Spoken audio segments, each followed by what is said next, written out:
Good morning, everyone. Good morning.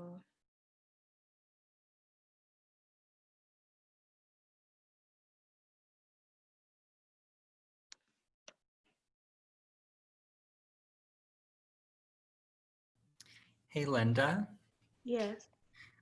This is Hunter. I'm wondering if you could just change my name to Hunter. I'm using the Zoom from my organization. Um, Let me If see. not, it's not a big deal, but it's me, just so you know. Are you able to change it on your end? It doesn't let me. Oh, I don't know why it doesn't have settings sometimes. No, I can't change it. Okay, no worries. Interestingly, Linda, it doesn't allow me to change my name either, which is weird. Usually it does. Yeah, I think there might be some kind of,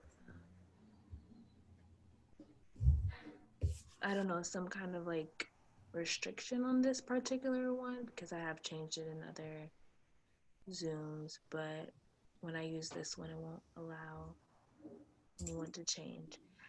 I'll have to figure out what that setting is that does that. We're gonna wait just a couple more minutes to see if other folks will come into the space. Hi, Linda. This is Lauren Fanning, and just letting you know for some reason, even though I'm logged in on my account, it has my husband's name on here. It says James Duncan.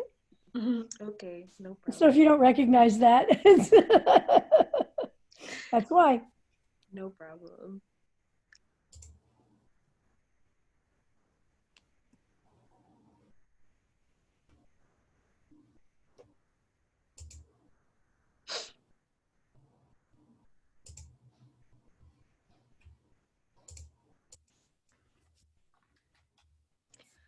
All right. I'll be letting people in as we begin, but I do want to respect the time, and this will also be recorded or is being recorded. So, yeah, thank you all for coming back. I hope that you all were telling everyone about all the things that you learned last week. And I will turn this over to ChrisTiana to begin the second part of this series.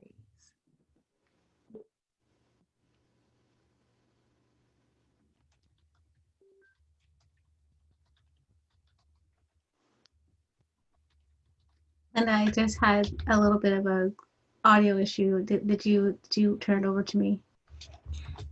Oh, yeah, I can hear you now. At first, we couldn't hear you, but we hear you Okay, awesome. I fixed it. Yay. Hi, everyone. Welcome to part 2. Today is the fun part where hopefully everyone here came to the first training, which we talked about some of the foundational pieces of racialized ableism in the age of COVID and sort of the compare and contrast of how this, you know, compares to what happened in the, you know, 80s, 90s with the HIV epidemic and like the sort of social, cultural, and political pieces that connect. Today is part 2, which is the fun part, which is when we get to talk about all the things that we can do to make sure that people are treated fairly in the workplace or as our clients or as our patients or as our peers or whatever that looks like. So let me share the screen. Before I start, I just wanted to check in with folks and see if there, since the last time we were in space together, any questions or reflections that came up, things that people are still chewing with, still grappling with before we get started.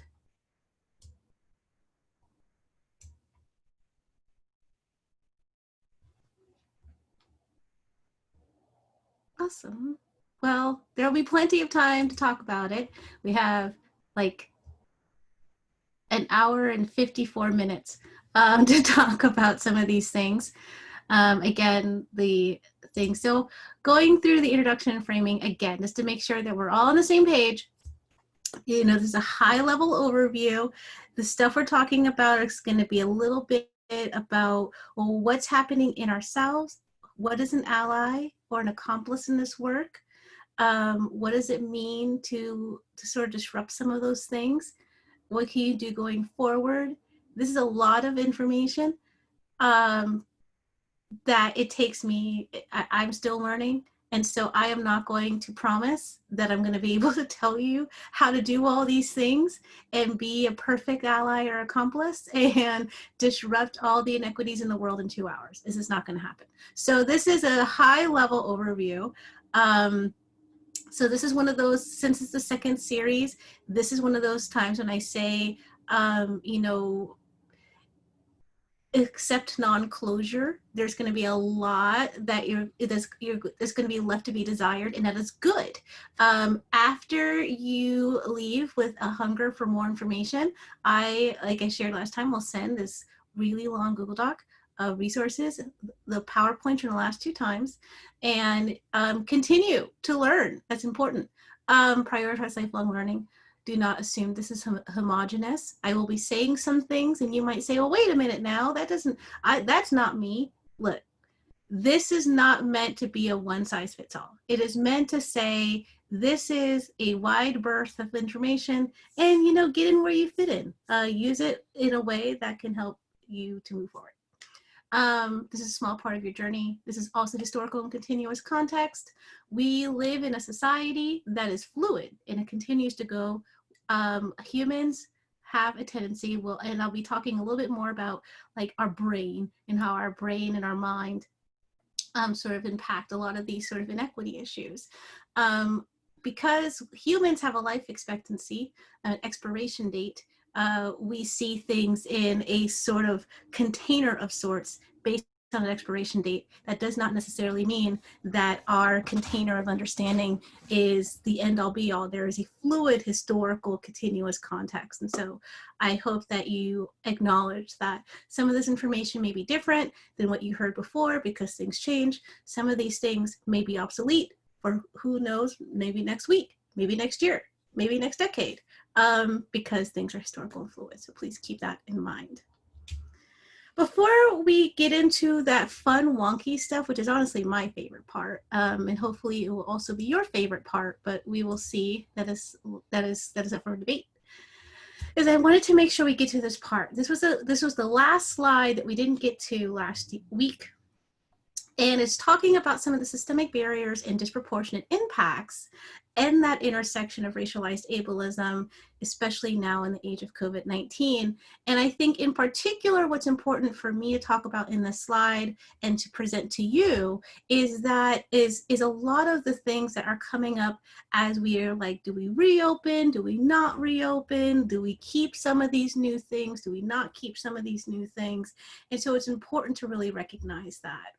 So there's different sort of barriers that I want to kind of lay out. And the first one is institutional barriers. So we talked about a little bit about this, but I want to really just make sure we go through it. So the first thing is inclusion. One of the conversations we're going to have in a little bit is about what it means to have privilege. Or what it means to be in a majoritarian culture. Majoritarian being used in this case in a more sociological sense, and not as much as in a political sense.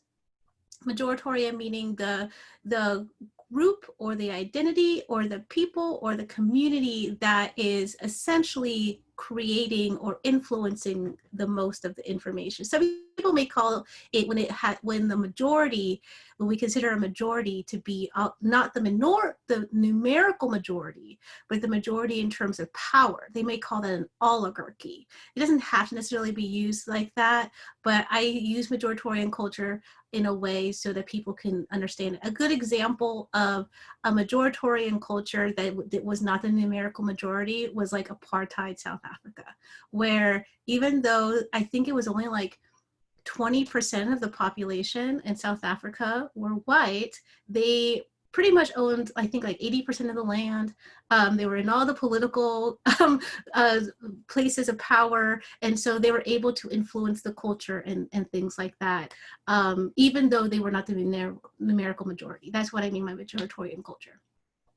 The other thing that's important is around numerical majority is that you may be the numerical majority, but not in a majoritarian culture. This is true, especially in places like social work, where the numerical majority may be people who identify as femme, or, non-binary or trans femme. That doesn't necessarily mean that they have positions of power, that they can influence the politics and the cultures of that organization, just because there's more of them. So thinking about it in terms of that. This is where some conversations, especially in the book, Dismantling Racism, a workbook for social change groups by Kenneth Jones and Tema Olkin, come up with this idea of the white supremacist culture. White supremacist culture, I think, is one of those really difficult terms, because when people think of the term white supremacist, they think of, this sort of stereotype that has an archetype of the person with the bald head and the pickup truck and the Confederate flag or the tiki torch or whatever you want to call it. But white supremacy culture that's actually like an extreme archetype, but white supremacy culture can flow any way you like. And so it's important, I think, as we start to go into folks at the intersection of perhaps being oppressed or marginalized based on race, and oppressed and marginalized based on disability, in that sort of intersectional way that we talked about last week, that as we go back into the space of like, let's be an inclusive culture, that inclusiveness can also mean whether or not someone is going to fit, now they don't say culture fit, they say like culture add, but anyway is essentially saying that there's cultural and social norms or trends, and those norms and trends can be paternalistic, they could be ableist, they could be racist, or they could be part of this white supremacist culture. There are 13 principles of white supremacist culture that I'll read, and then I'll read again just so you can hear it, because there's a lot. The 13 principles are perfectionism, sense of urgency, defensiveness, quantity over quality, or sort of productivity culture, worship of the written word, or if it isn't in a policy or a memo, it doesn't exist, paternalism, either or thinking, power hoarding, fear of open conflict, individualism, meaning that this is that sort of lone wolf, lone actor sort of idea, progress being bigger or more, but not necessarily moving forward, objectivity, or the belief that pure objectivity exists and should only be used, and right to comfort. So if someone is upset, they have a right to be comforted in that moment. So again, those 13 are perfectionism, sense of urgency, defensiveness, quantity over quality or productivity culture, worship of the written word, paternalism, either or thinking, power hoarding, fear of open conflict, individualism, progress being bigger or more, objectivity, and right to comfort. The reason why I bring that up is because we're going to also talk about anxiety today, and how anxiety leads to us to create inequity, or inequity comes out of our body, out of that anxiety process. And so thinking about these 13 things, I want, taking a couple of seconds right now to think about if any of these 13 principles or 13 tendencies happen in your workplace, and how that can impact someone who comes from a culture or lived experience that is antithetical to that. It is not part of their culture, but they are being kind of forced to assimilate into that culture, which would lead to that weathering and those sort of issues that we talked about last week. Another piece of this that I think is important to think about in terms of the barriers coming up is access. We're hearing this, especially now we're in a no mask, no service space, which for most people, that's cool. But the issue, I think in particular, when you think about masks and people with sensory issues, or like any sort of complicated preparation or hygiene practices, and you think about someone at the intersection of race and disability, there could be some major accessibility issues for people being able to return to work, or even navigate from their home to work based on how society may interact with that person. There's already reports of people, disabled or not, who are BIPOC or Black, Indigenous people of color, who have been harassed for not wearing masks, or even for wearing masks. It's kind of a darned if you do, darned if you don't sort of situation.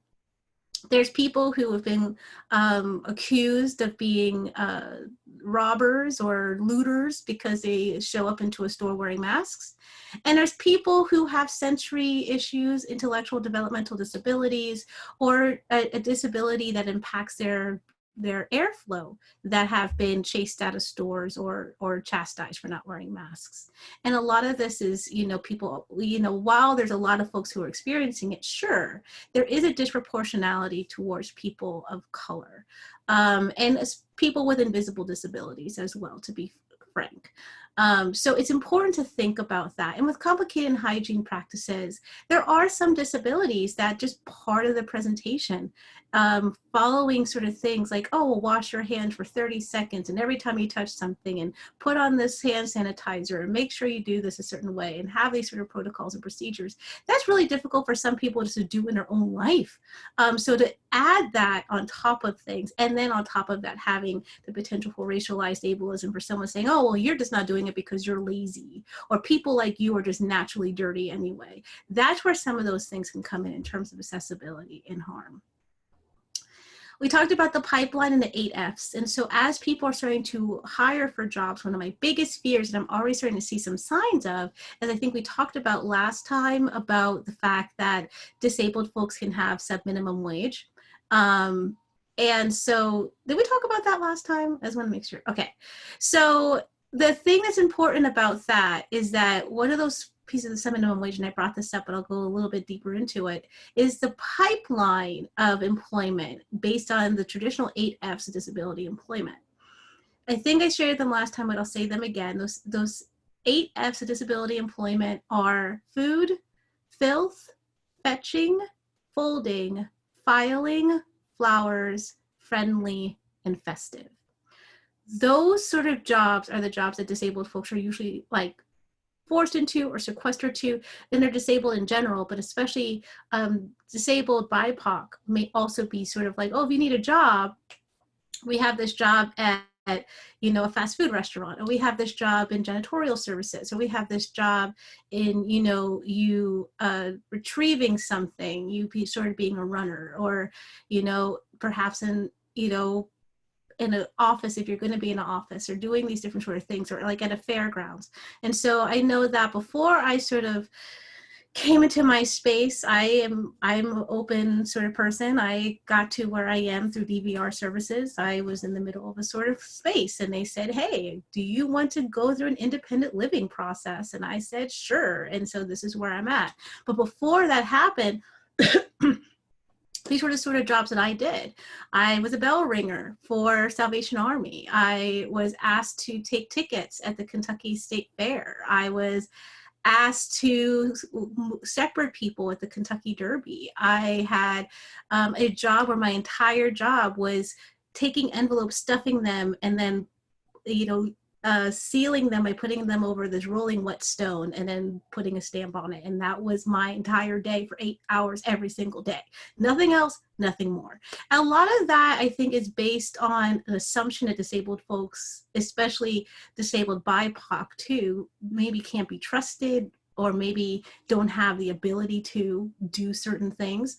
And as we move forward in a society where people continue to have these conversations, and it's kind of out in the forefront, it's an open wound. All the pus from the last 600 years is coming out, at least the last 60 years, since the Civil Rights Act. These are some of these, implicit biases that can come out. So it's important to be aware of that.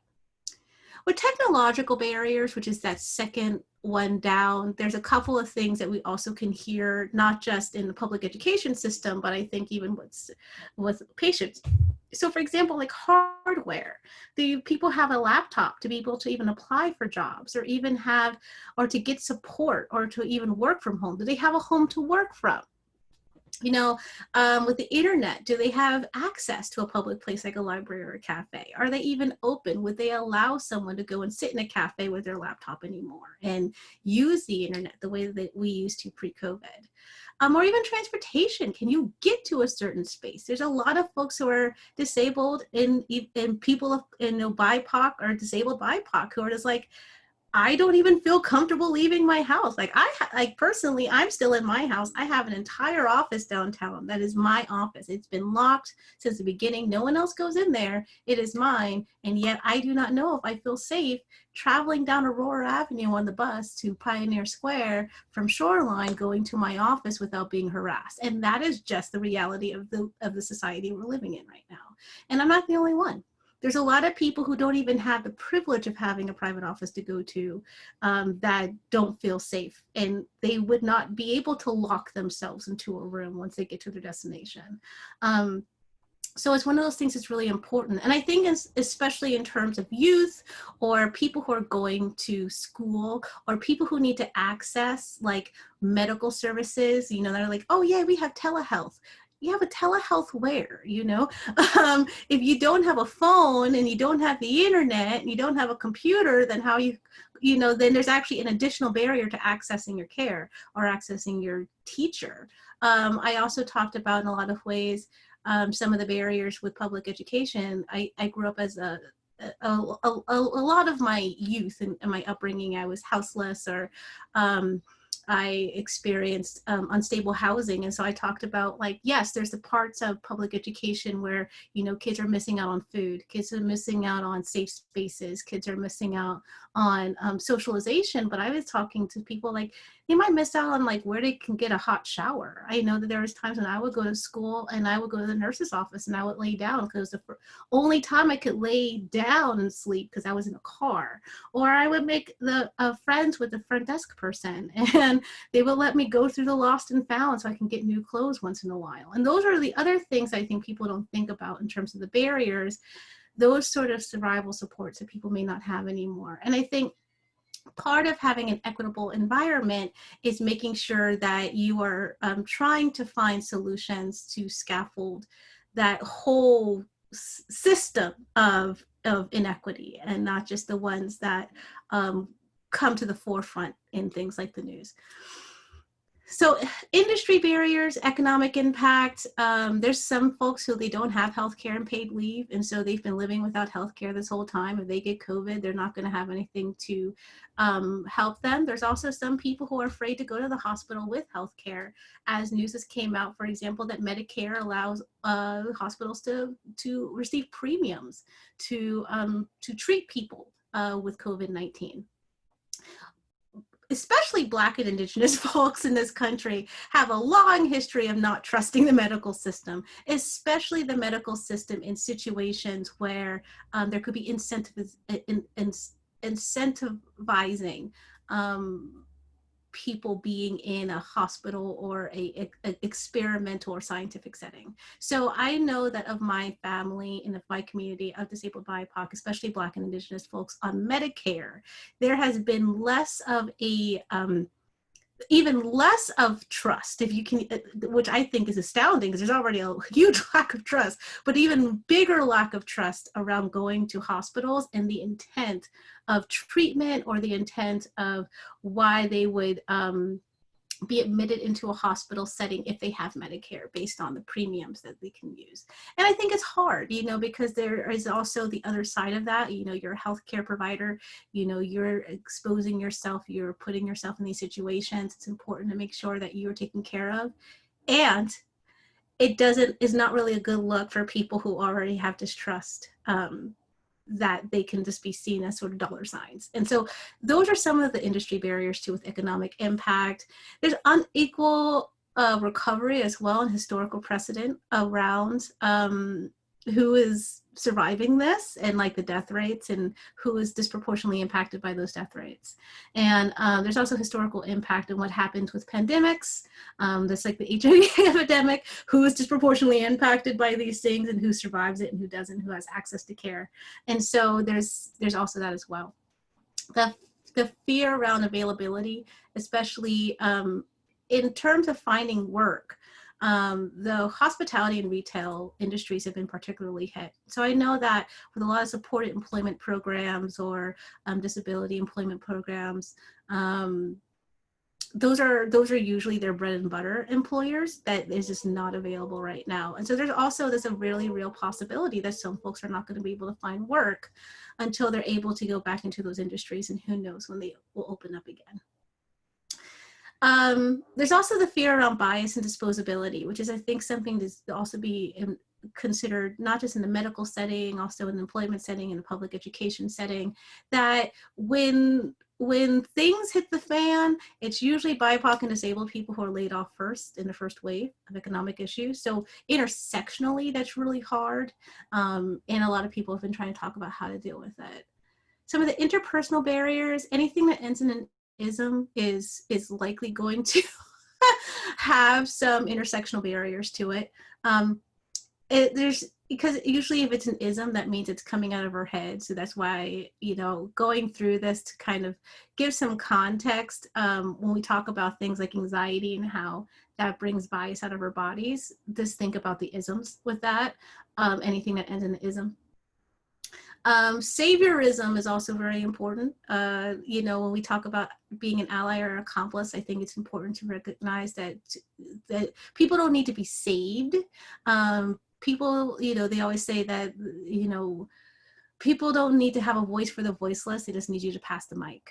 And so there's a lot of people who they see this as like a way of like, oh, I'm going to save people, or I'm the one who needs to do this or take charge of this. And a lot of ways that's silencing other people. Systems navigation, interpersonal barriers, navigating traditional systems for accommodations. This is something I've been talking about. I've been yelling this for years, that if you are say an employer and you have a person come to you and they look like me, there's no like sort of visible disability, and they say, I need an accommodation for my disability. And you say, okay, you need to go get a doctor's note. That is saying a lot to someone. There is double, triple, quadruple jeopardies that can happen. And I think that especially as people in who are, connected even peripherally to the medical system, understanding that sending someone to go get a doctor's note, there's so many different things that can go wrong. First of all, the person has to actually go to the doctor during work hours. And as a consultant, I have seen this is always an issue of, well, then you have to take off time to go to the doctor, and then that's going to take away from PTO time they may want to use otherwise. The issue too is that if it's a complex sort of medical condition, like I'm considered medically complex, that's going to be more than just a 2-hour sort of PTO to the doctor. Now you're talking about specialists, and you're talking about referrals, and you're talking about tests, and you're talking about all these things that people will want to go through in order to go through that thing. Not to mention that medical racism and medical ableism is a thing. So racialized ableism falls into that. And so even if the person goes through that process, there's no guarantee the person is actually going to get the sort of accommodation note that they need for that moment, that they could just speak up for themselves. I can't tell you how many times in the beginning of my journey for chronic illness, I was told it was just anxiety. It was psychosomatic. And I was given accommodation letters of like, oh, we'll just have them go in the break room for an extra 30 minutes and do some mindfulness meditation. Well, now that I have been diagnosed with POTS, or postural orthostatic tachycardia syndrome, I'm having tachycardia symptoms because my blood isn't flowing in my body the right way, and there's neurological issues with that. Maybe some meditation might help. It's not going to help. I need to go lay down, maybe go and take a nitro pill. That's not going to help me. And so it's important to recognize that, in the ADA, it just says that the employer needs to make sure that there is a reasonable understanding that there is a disability that needs to be accommodated. Nowhere in the ADA does it say that you have to have a doctor's note. It doesn't say it. It just doesn't. You don't have to do that. I think there are other ways to do that. I would love to provide a training on that because it's very wonky, but there are ways to put measures in place and strategies and structures in place so that there is sort of a continuous improvement process that does not require the employee to have to go to the doctor and go through that wonky process, which is going to delay it. And insistence on those sort of practices without sort of insight into the inequity of it is what I call a hostile accommodation. A hostile accommodation is where you have to give a person an accommodation at the end of the day, but you make the process towards the accommodation so strenuous, so complicated that the person either is going to give up before they get their accommodation, or they're not going to be able to navigate the system. And in a lot of ways, that's just as bad. It's within your legal right. That is not okay. And that's why disability justice exists. Really quick, structural barriers. We all are seeing the austerity or the cuts to budget and how that can really cause some issues. And so I just want to name that. The recruitment pipeline, so bias in recruitment has the potential to be as high as ever. Since there's so many positions to be open, there's also a process of which employers could say, or doctors could say, well, I'm just going to take, the cream of the crop, but that also can cause a lot of issues. And also consider the impetus for hiring. So like if you have a warehouse or janitorial, like say job, if you say are in the social work field or in employment, supported employment, or like even if you have a client that is part of their reintegration plan, they need to find employment. Consider, if they're trying to hire your Black or brown disabled employees and that's a consistent pattern, it might be a red flag, like not only for the hire, but also potentially for harm towards that client or patient for the rest of their employment. And I think it's important for the increased, that the increased need could also lead to some ableism or racism, anti-Blackness, or xenophobia. That can all play. Xenophobia is fear of people who come from another nationality or country. All of that can play a part in folks being consciously or unconsciously passed for work. And then finally, cultural barriers. So increased bias, need for increased advocacy at the intersections. There's an increasingly hostile culture. We all are kind of seeing that right now.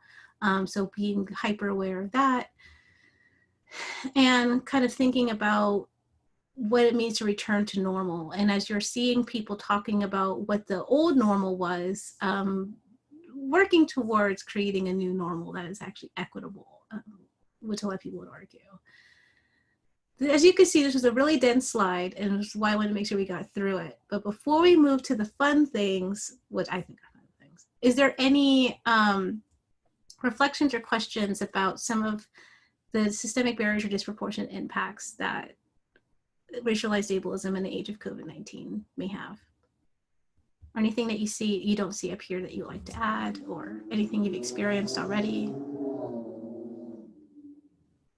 Mostly just a reflection, but I'm thinking about all the ways in which organizations are trying to incorporate disability justice, but a part of that incorporating involves people asking for help, or like assuming that like, oh, if someone has a problem, they'll come to us and then we can ask them to get a doctor's note, or yeah. And I'm just like, oh, like even the solutions are, even the ways in which we're trying to create solutions are ableist, and like demand that people come and show us their self in a way that an able person or an organization can comprehend. And I'm like, oh, dang, that sucks. Yeah, and I think what's also, I've been interested too, is there are people who'll come to me on the back end and they'll say, well, we implemented this disability justice framework, but it's not working well. And I'm like, did you read the second principle of disability justice? And they're like, what's that? Leadership of those most impacted? Yeah. Did anyone who was disabled help you with your disability justice plan? Oh no, then you're not doing it. So yeah, I feel you too. It's a thing. It's definitely a thing. Is there any other reflections or questions?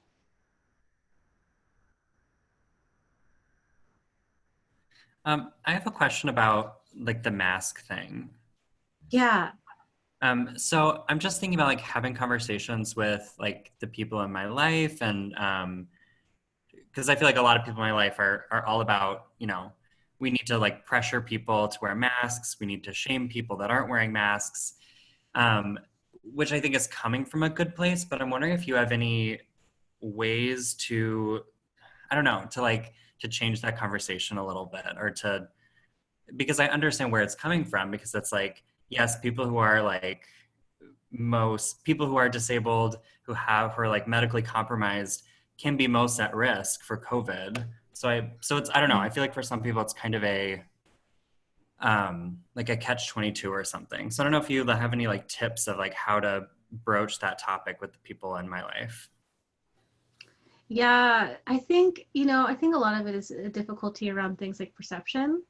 And I think too, a difficulty around people wanting to do the right thing in the situation. But I think sometimes that energy being so bubbled up inside that, you want to find an outlet for it. And so you find an outlet for it in the closest thing to you. And I do think there's a huge difference between someone who is going into a grocery store without a mask, and they're one person, and say a group of people having a pool party at their house over the holiday weekend. Those are two totally different situations. As a matter of fact, on Saturday, I went to a friend's house who experienced a loss. And so I said, okay, well, I'll mask up and I'll go and I'll see them. This person started long story short, started a hand sanitizer company in the age of COVID-19. And so we heard a group of people doing just that. I think they're playing beer pong. We're in the U district. And so their response to that, instead of saying, oh, let's shame them, is that they masked up, they gloved up, they took a bunch of hand sanitizer and some gloves and some masks and some condoms, to be honest. And they went over to that group and they said, you don't sound like you're social distancing, would you like some hand sanitizer? And trying to be like proactive and friendly about it. But in terms of like disabled folks who are going out without masks, I would ask folks, like, do you think that the disabled person themselves didn't think about the costs and benefits, or the risks of doing this? There is a conversation within disabled community around, well, either I'm going to be able to go to the store and use my food stamp card, which you can't use on something like Instacart, and risk this moment so that I can have enough oxygen levels to get through those stores, or I'm not going to be able to eat.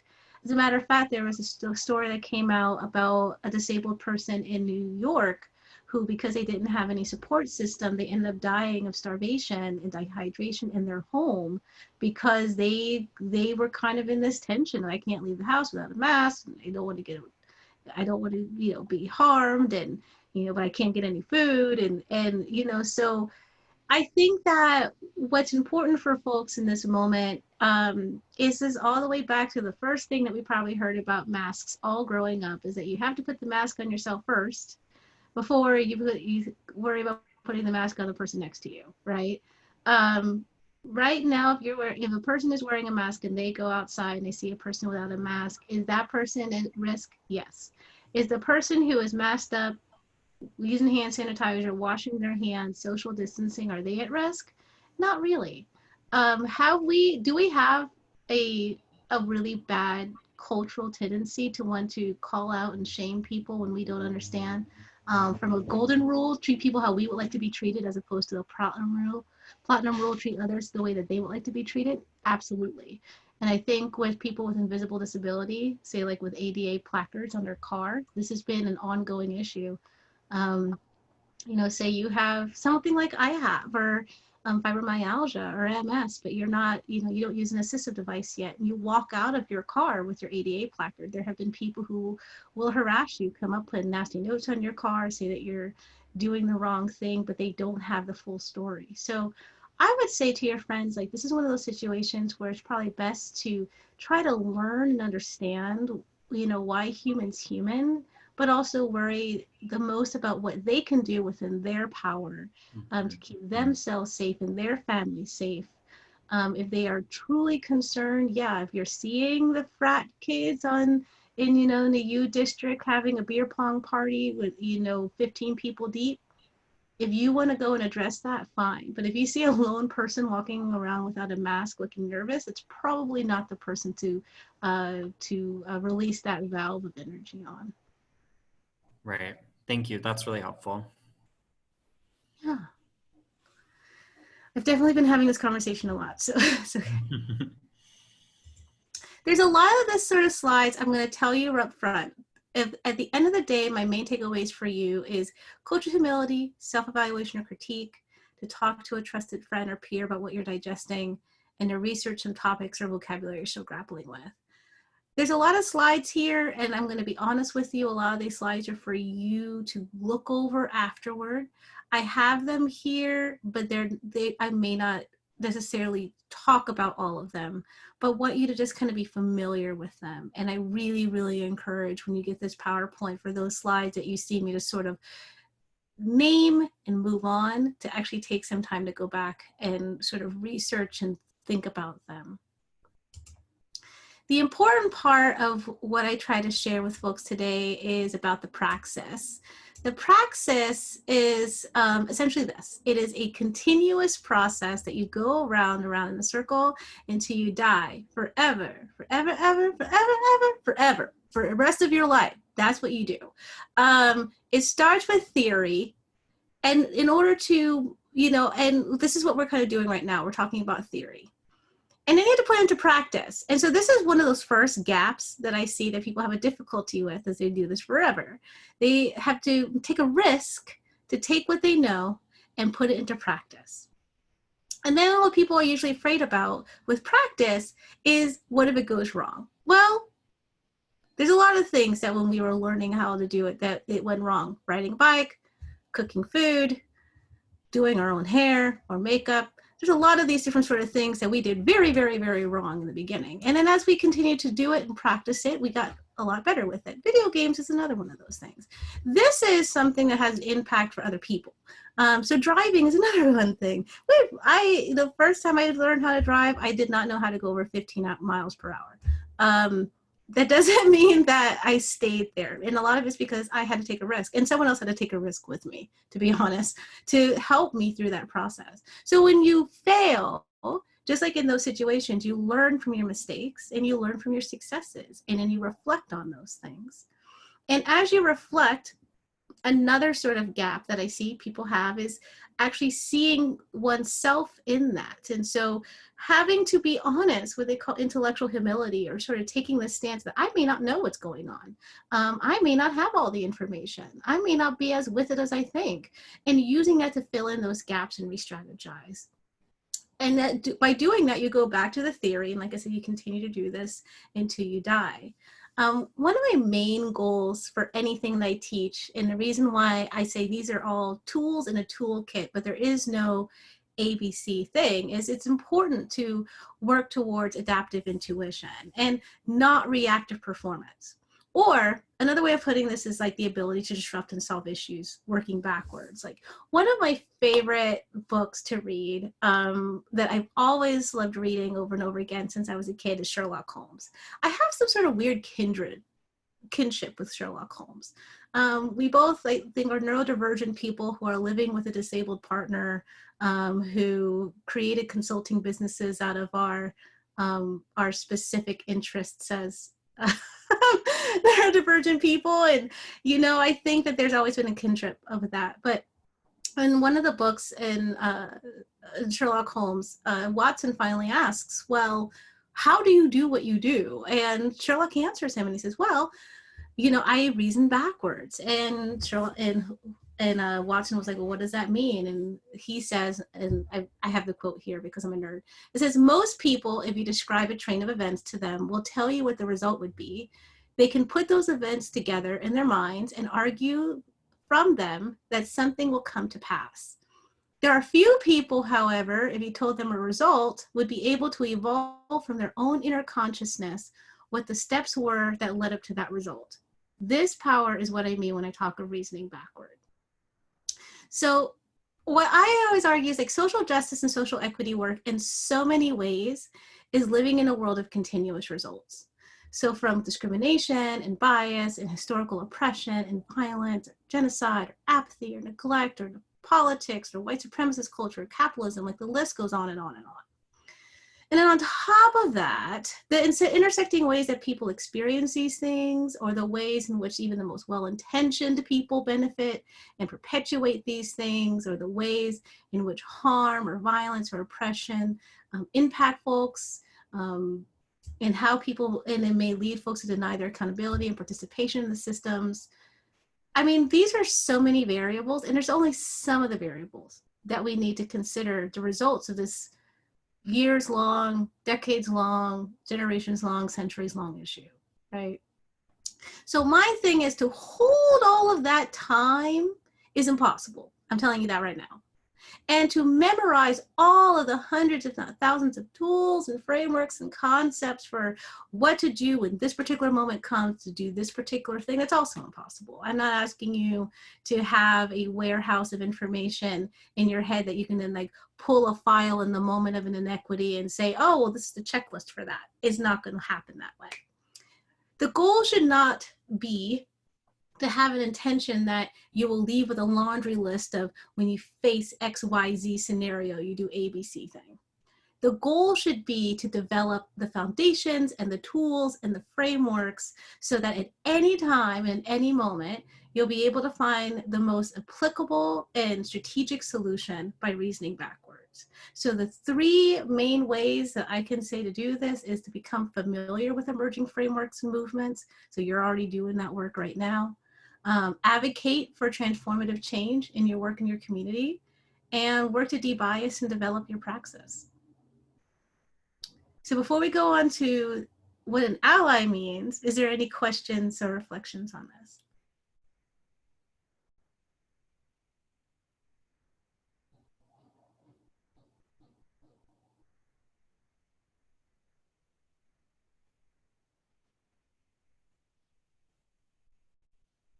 Okay.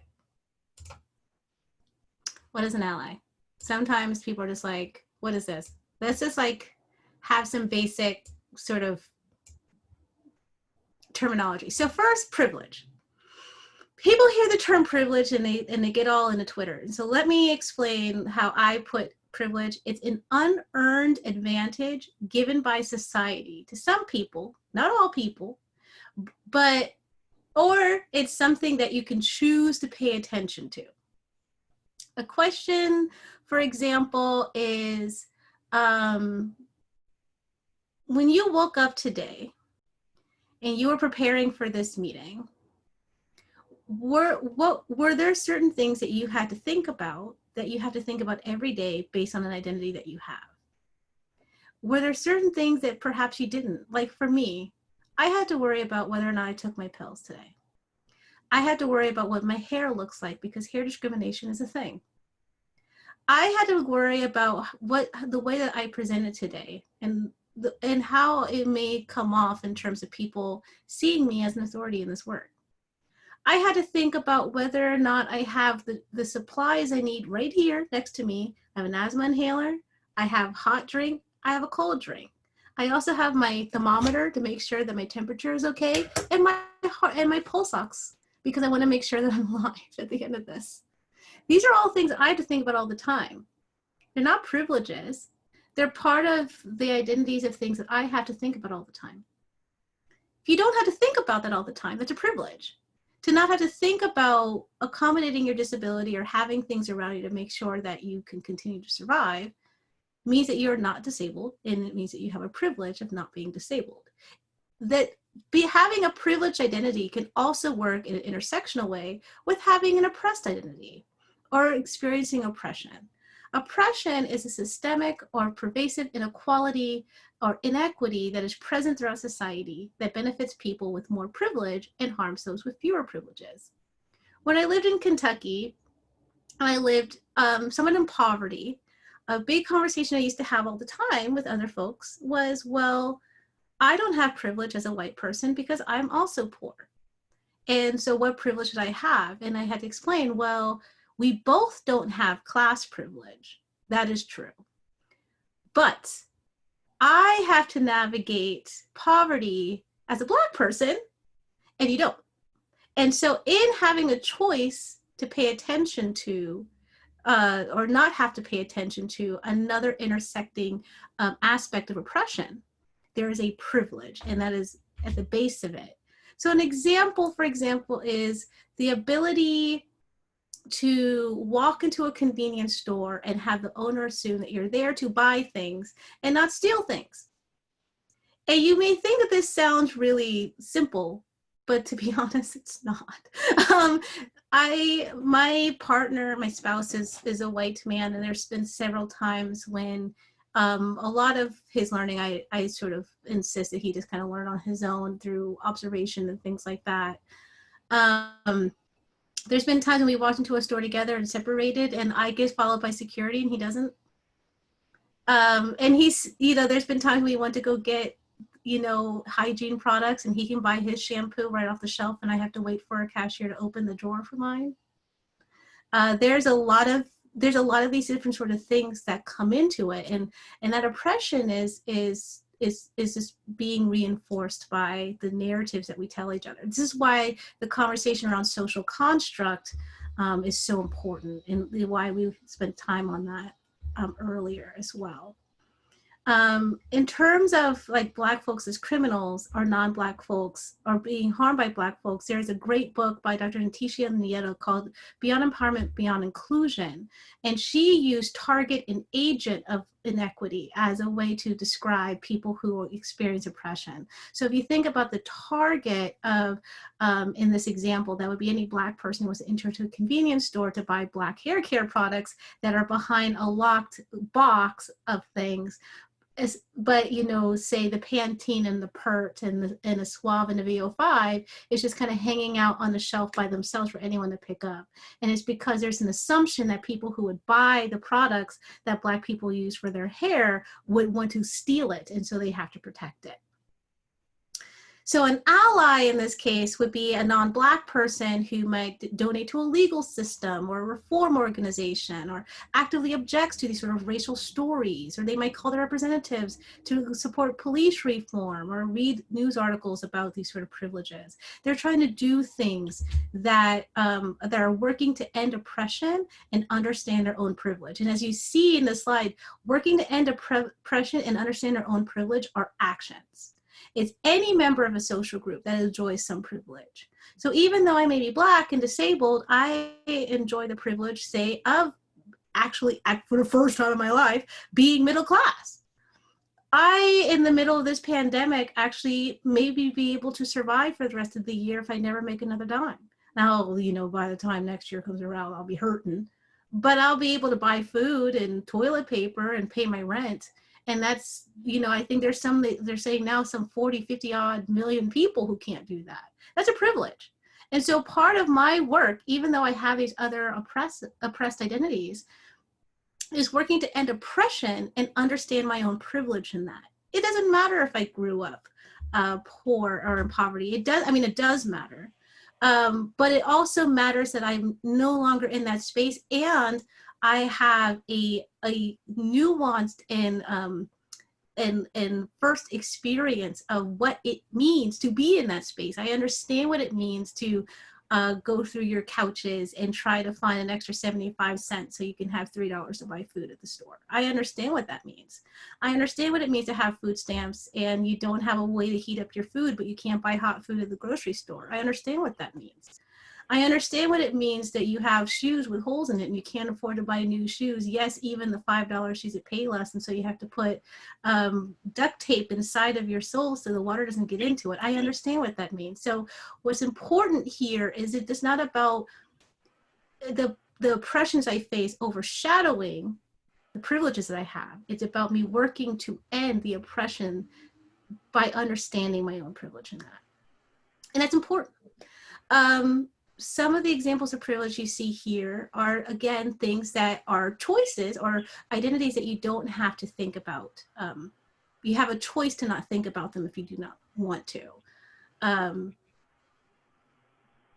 some of them, like I said before, like cisgendered or identifying in both your gender identity and your gender expression with the sex that you were assigned at birth, particularly if you're male.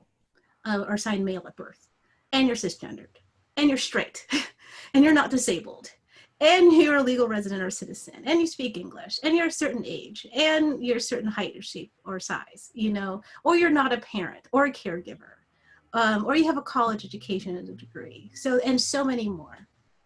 So,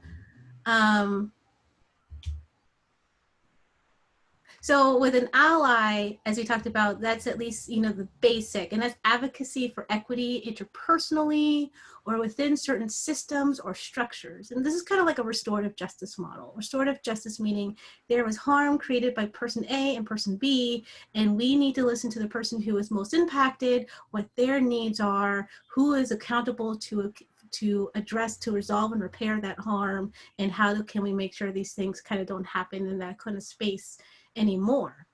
Now, accomplice is sort of the next step, where you're advocating for equity, often through disrupting institutional or systemic harm, which makes me think more around transformative justice, which is that first process, but then also, well, what led to this? What's social or cultural or political sort of inroads led to this?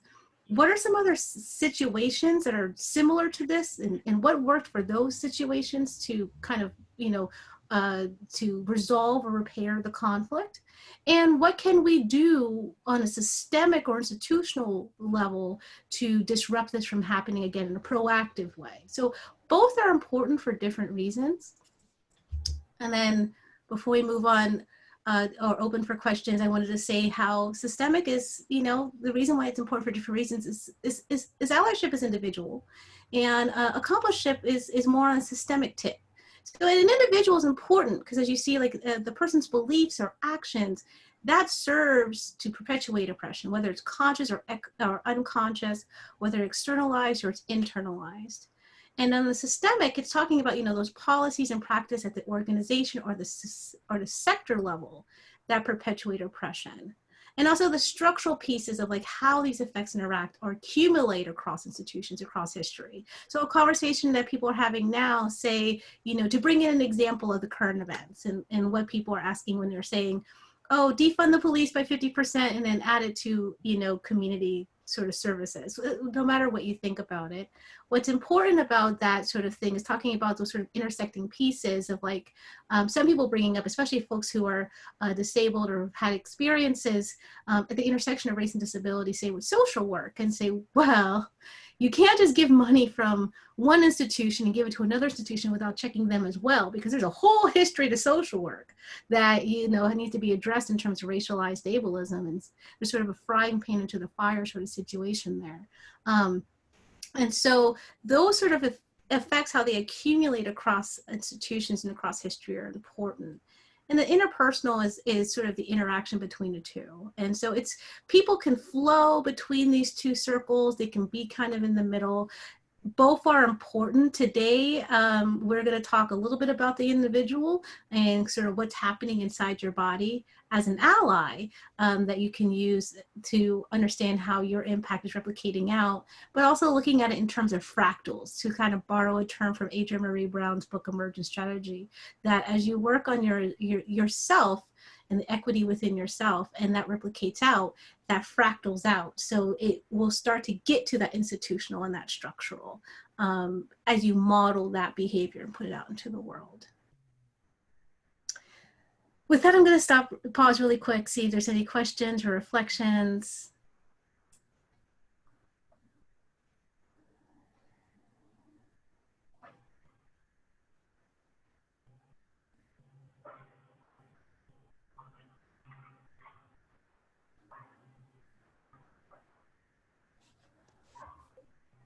Hi, actually, yes, I do have one quick question.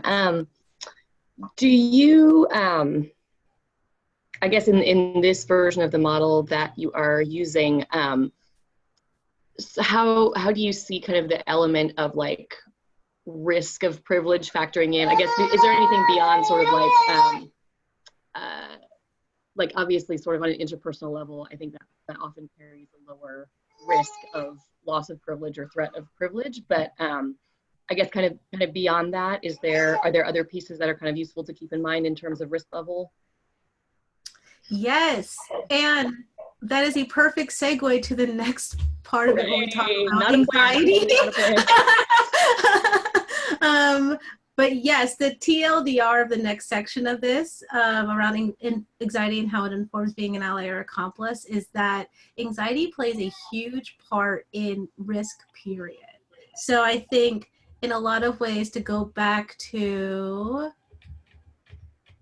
the praxis, I think the risk is, I've seen it, whether it's privilege or not, taking the risk to put into practice because of the fear of the next gap, which is that they might make a mistake. I can't tell you how many times someone has said, well, I'm just afraid because what if I do it wrong? I had a conversation with a client this morning who's in North Carolina, and they're talking about even using the term POC and trying to, or people of color, and trying to use people of color as a term, but in their understanding, you're like, oh, well, that's too close to colored people, and I don't want to slip up. I can't use that term. I'm too afraid. But then that's like, well, then what are you using instead? And it's both with people who both have race privilege and not.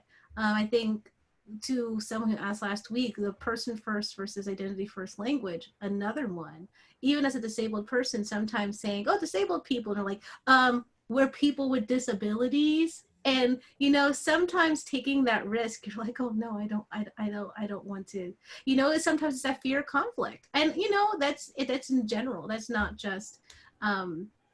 There's a piece of that is inherent in us as human animals with limbic systems, which is why I talk about anxiety and how it plays a part. So yeah, that is perfect segue.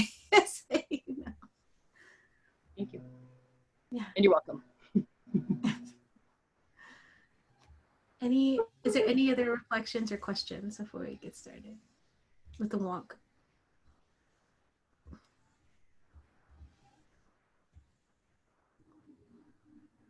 All right. So this is a wonk alert.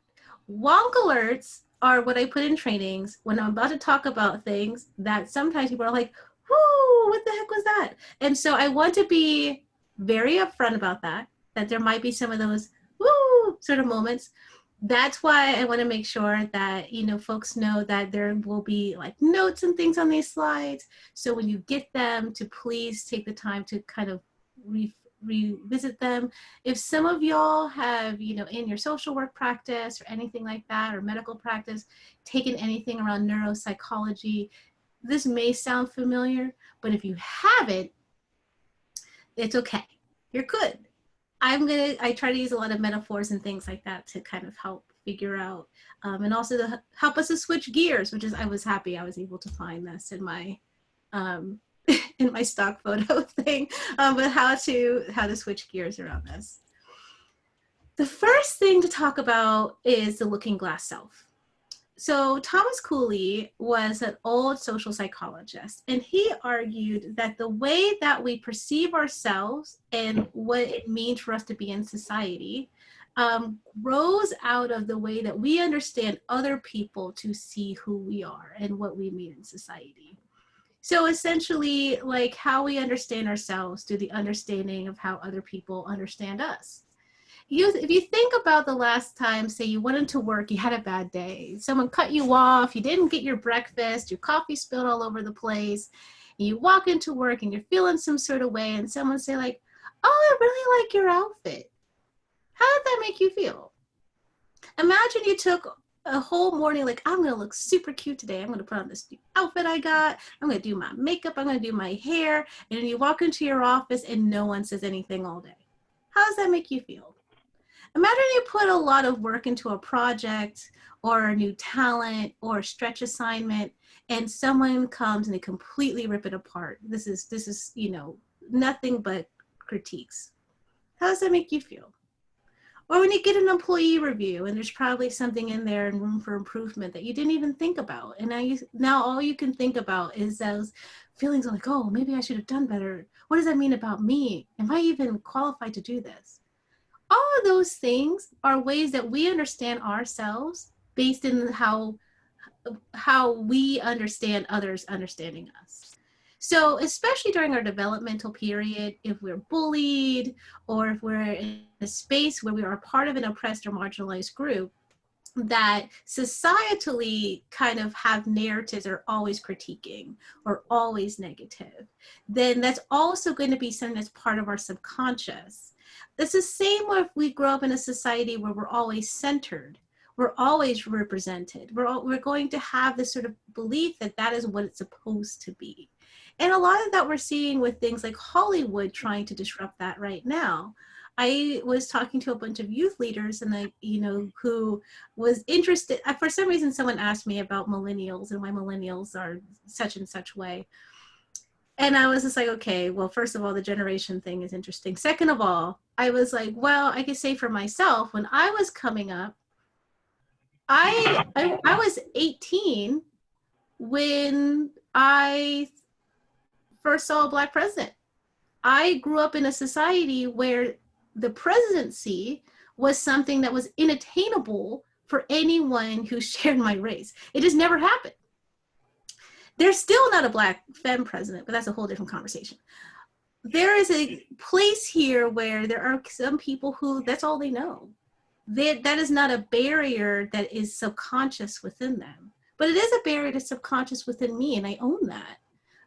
Because there's a looking glass self. Not so much that I don't think I could be a good president, but that I grew up in a society where they see me, they might think lazy, they might think shiftless, they might think other or criminal or thug or hypersexualized, or that I'm supposed to be the sassy Black friend with the neck. There's a lot of these different sort of things that people assume about me that come out in my everyday. So you think about sometimes where you might be in a situation with other people and a certain sort of, maybe another person walks in. Maybe say what we did last week, where we talk about the professional person, that white person with the bouffant and the suit and the briefcase. And they walk in, let's say you're all hanging out, laying, hey, what's going on? And then that person walks in, you're like, because there is a piece of that we have learned about looking glass out. Well, I don't want the person to see me like this, all casual. What if they think that I'm lazy? What if they think that I'm not a hard worker? I want them to see me on the same level. So it's important to think about that, because there is a lot when we talk about the bias and racialized ableism, especially when there's not a representation of that or a conversation around that people are kind of left to sort of fill in the pieces themselves. The good thing about the 21st century is the internet. And so now we can find community outside of the boundaries of our home or our community.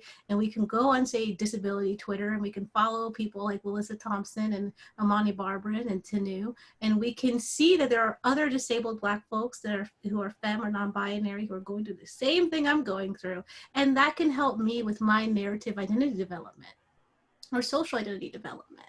But there are still things out there there's just not anything. And so it can impact how we see ourselves. The other part of this is how anxiety in our brains create bias. And so there's this thing in our brain called a mirror neuron. And a mirror neuron is a part of our brain that really wants us to conform to things outside of us. So like, and it could be technical, it could be social, but it's usually things that we can see. So like, if I were to yawn right now and you saw me, you would probably yawn too.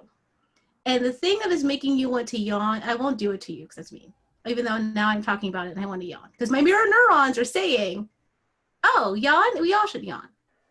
This is also something that we talk about a lot with childhood development. Oh, well, they jumped off a bridge with you too. Maybe, because there's a part of our brain called a mirror neuron that you say, oh, that looks fun, and everyone is doing it, and maybe I should be doing it too. There is a critical part of our brain that may say, the part of our brain that thinks about what we're thinking, that may say, oh, wait a minute, you don't know how to swim. But in moments of anxiety, we don't really access that part of our brain as much, which we'll get to in a little bit. But there are 3 different types of anxieties, or 3 different types of impetus for anxieties or origin for anxieties I want to make sure that we kind of talk about. And I want you to think about perhaps some things that may come up for you. And we have some prompts for that as well. So there's a lived experience. Lived experience means that you personally interacted with it, whatever it is, person, situation, place, thing, with one of your conscious pieces. And then there's epigenetics, which essentially means that it's written in your genes. And the recent research is saying that this can be passed down for up to 14 generations, a generation typically being a period of time of about 20 years. So if you think 20 times 14, what's that, 280 years? So when you think about epigenetic trauma, especially in terms of the current event with Black Lives Matter, and people say, well, why do people still hold on to issues that happened in the antebellum South, which was only about 170 years ago? And epigenetic trauma is passed on 280 years. That is why. Because it is still written in our genes. It is still something that could come up in an unconscious way, sub or unconscious way. Intergenerational sort of spaces is sort of the social information, those fears or survival skills or warnings that are passed down or sort of laterally passed. Laterally passed meaning is someone who's still in your sort of sphere, like a cousin or sibling, but they're passing it on to you as opposed to, say, an elder or a parent or authority figure passing it on. The way that I explain this, for example, is a story I heard when I was going through my classes about this professor at UW who used to do crow studies. And in his time, which was a couple decades ago, he would have these students go out to Red Square with these masks on, and they would scare these crows. And then they would kind of see the patterns of behavior that happened when these crows were scared. And so those crows in the moment would have had lived experience of anxiety or trauma from these kids going out, or these students going out with these masks and scaring the crows. Well, after he retired, a former student of his became a professor, and that professor restarted the experiment. And the crows, without them even having time, already started to attack the students when they saw the masks. Crows don't live that long. So there's one of two things that could have happened. There could have been epigenetic trauma, where subconsciously, something that was written in the genes of the crows, they said, this equals danger, or this equals bad. This is something that we need to get out of our space. And it's a subconscious sort of automatic process. Or the crows were smart enough to be passing down information like we haven't seen them in a while. But if you see those two-legged animals with these masks, they're bad. So make sure you run them out. And that would be more intergenerational impetus for trauma and anxiety. You're just waiting for that moment that, oh my gosh, what happens when the masks come? And here they are, until you break out into that survival or anxiety response. So the ladder of inference is kind of how that process happens. We have this tendency to believe that we are just like, oh, that objectivity sort of thing, right?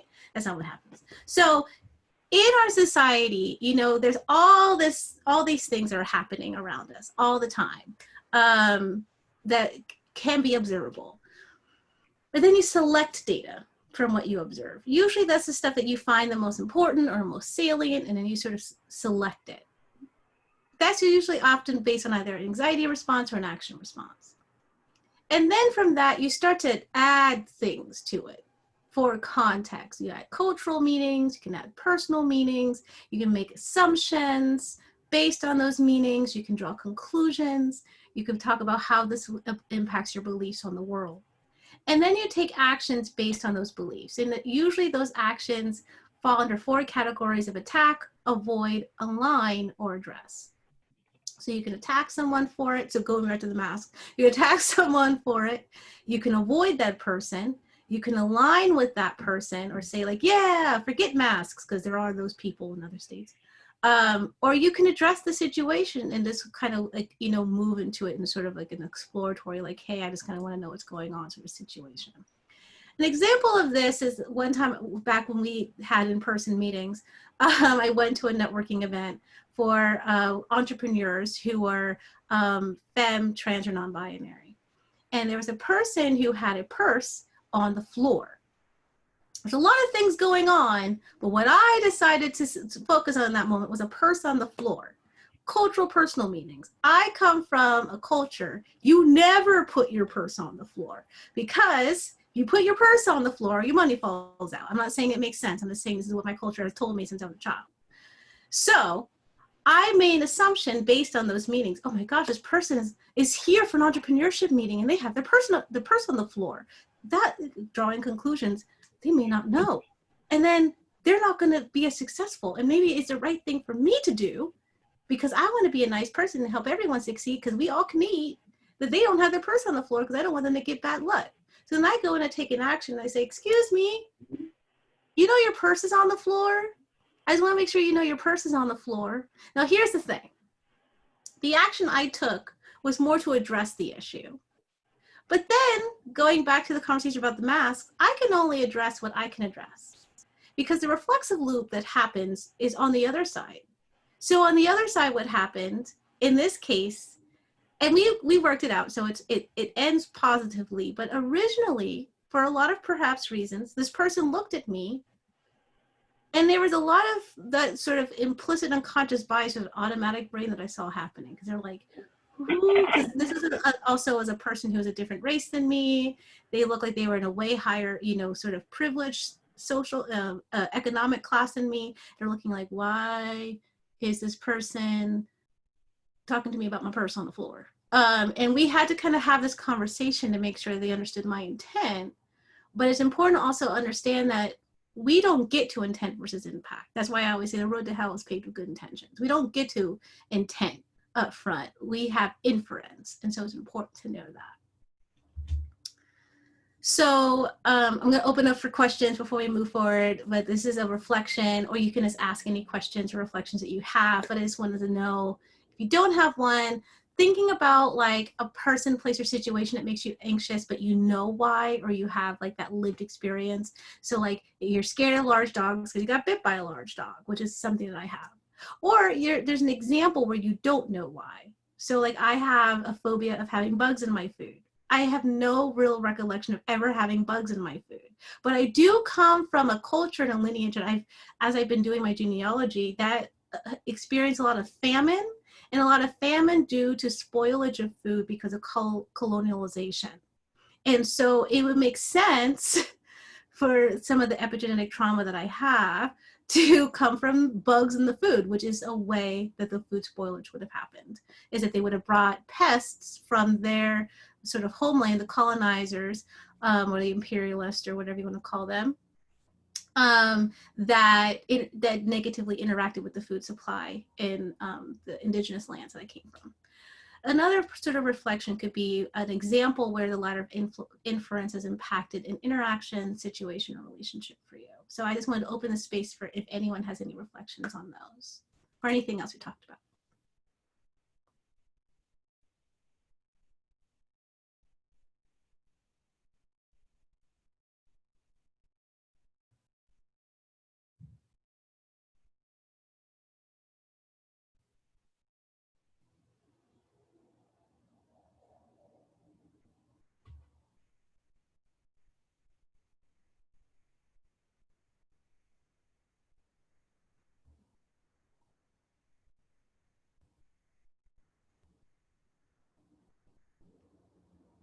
There's none. I will go on. As you can see, I will wait in silence for a minute if people don't have anything to share. But I just want to make sure that, you know, too, that folks are tracking. So there's no bad questions. If anything is not making sense, please let me know. And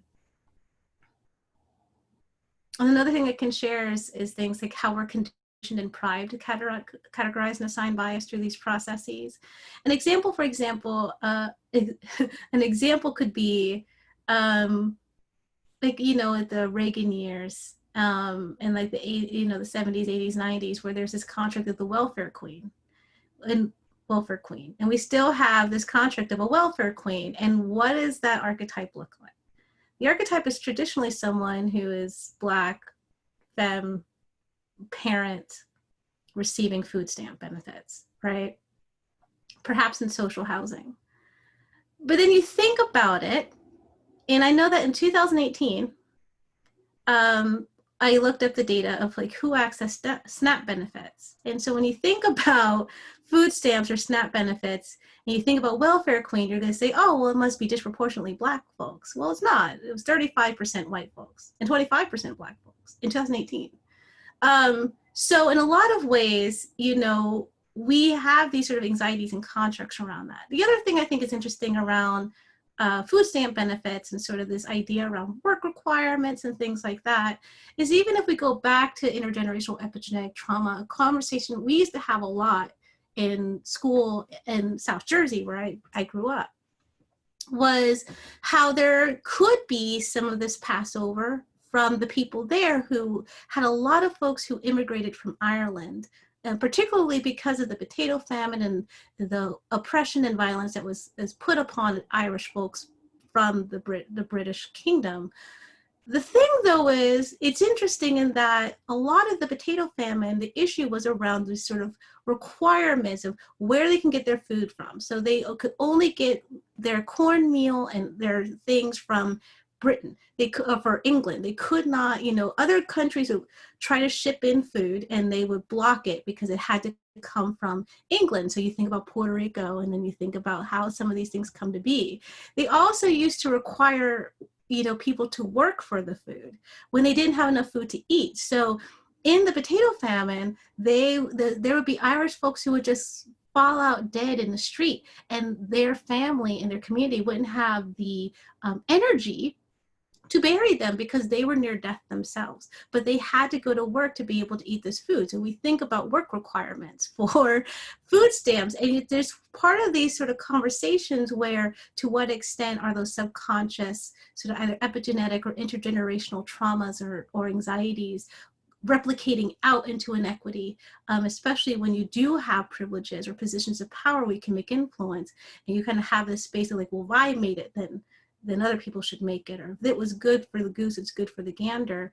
But that's not necessarily the truth. Just because, like we said before, just because something is considered the status quo or the way things we do around here doesn't mean that it's an equitable thing to do.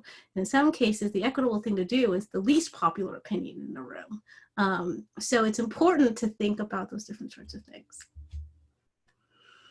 Really quick, I'm going to talk about how anxiety happens in our brain, because I think it's important. We talk about anxiety in this sort of like overall term, but it actually has a thing. So if you think about like Boy Scouts camping in the woods, and they didn't mean to camp out that day, but it's getting dark, and so they have to set up camp. And so the first thing that they do is they create a campfire. So because my husband was a scout leader for like 10 years, so a lot of this I'm just pulling from what he says you're supposed to do. So the first thing I guess you do when you're out in the woods is you first find a place to make camp, you build a campfire, and then you build shelter, but that comes later, I guess. The sort of process of like, oh crap, it's dark and we're gonna have to stay out here, we should build a fire, that's kind of like our amygdala, where it receives information from outside of our body and it interprets that whether it's a threat or not. So if it thinks it's a threat to us, it'll begin an anxiety response, or it'll create a fear response. And that's an automatic process. We were born doing this. So when you're born, you learn this stuff. And then you start to encode memory about what is fear-based and what is not. There are two different things that feed fear in our body. And they're kind of like when you're building that campfire, the difference between the kindling and the smoldering sort of wood. So the adrenaline is that fast burning stress anxiety hormone, kind of like the pine that you get the fire to burn really fast and hot. And then the cortisol is a long burning stress anxiety hormone. It's kind of like an oak that you're going to want it to smolder an ember to create heat, so that when you're ready for the fire to burn fast and hot again, it's already going to have that little spark, so you can just throw the pine on there and then it's going to come up again. That is also an automatic process that we were born doing. And so the process itself is not negative. There's a lot of healthy anxiety, like COVID-19. There's a lot of healthy anxiety that we can have in the middle of a viral pandemic. And usually that anxiety is, short and tangible. You're approaching it with mindfulness and you're able to extinguish it when it's no longer needed. So if you have a kickstart of anxiety because you're being chased by a bear, first of all, you're not supposed to run away from a bear. But let's say you see a bear and you make yourself big, and then the bear runs off and you run in the other direction so you can kind of create space, and then you look around, the bear's gone. Then you're able to extinguish that fire. Where it becomes a problem is when it's long term and the ember that's in that oak does not fully go out. So anything that comes on that could be considered a kindling or a pine can rekindle that fire to a wildfire. It can start to lose the meaning or the mindfulness. So you start to have a sort of anxiety that you no longer understand. You're unsure of why you have it. And it becomes harder and harder to extinguish. And this is when people start to lash out or quick to respond. This is also the similar thing that, let's say, you do get away from the bear. It's 2 weeks later, you're waking up in your house behind locked doors and you're afraid the bear is going to be in your living room waiting for you. Those are not to trivialize it, but that is sort of the way that these sort of things happen. So what's important about all of those things so far, which is automatic processes, is that what we have to learn, our learned response to anxiety, how it comes up in our bodies, is how we can put the fire out, especially when it's raging. Understanding that there's a reason for the fire being there. There is a reason why the fire is raging. You may not have been the one to continue to kindle it. You may not be the one who left it alone to rage. You may not be the one who put the fuel on the fire, but the fire is there. So we need to have tools to be able to deal with this, especially when it is an unconscious process that may lead to us replicating those anxiety responses out onto people. So the unconscious bias piece is that instead of this being a bear or fear, darkness, or hypothermia, it is either to one extent the person. This person means danger, which is what a lot of the current events, what people are saying is that the issue that we're having is that people who look a certain way represent danger to certain institutions, and that danger is causing people to react in ways that are fatal. And may not necessarily be the truth. Or the response could be, I don't want to do something wrong. I don't want to get canceled.